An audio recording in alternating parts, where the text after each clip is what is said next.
think that's probably a false question, because the importance of this tribunal is not in terms of international law, it's in terms of the global moral conscience and the idea of gathering people together to provide witness and expert testimony in a people's tribunal. It's not a legal court.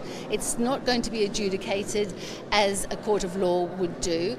We're not deciding, our jurors are not deciding on whether or not what we are witnessing in Gaza and the West Bank is in fact genocide. We accept that it's genocide. We know that it's genocide.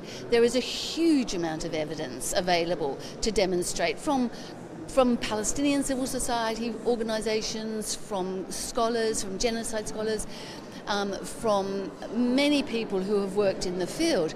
This is a genocide. That's not in dispute here. We all accept it's a genocide.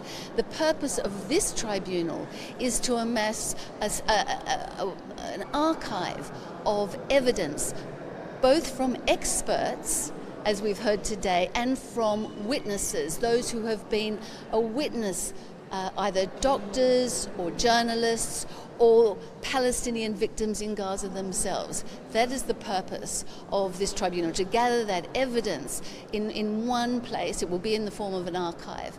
But it's also the purpose of this tribunal. Unlike legal courts, we want to play a role in animating global civil society.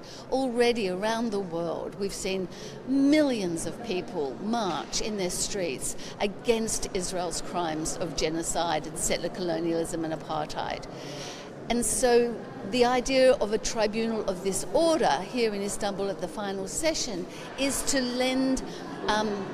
animate further the global resistance movement, the non-violent resistance movement, the boycott, divestment and sanctions movement. We want to lend support to the global Sumud flotilla, which tried to break the siege of Gaza and create a humanitarian corridor.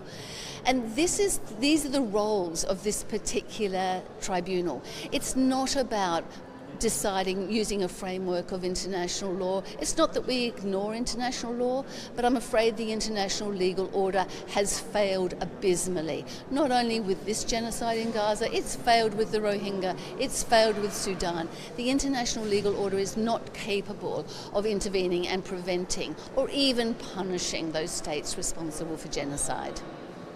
I think in Australia, though, people like myself, white people, we were the product of a settler colonial enterprise launched by Britain. And I'm from the state of Tasmania, where a genocide took place against the Tasmanian Aboriginal people.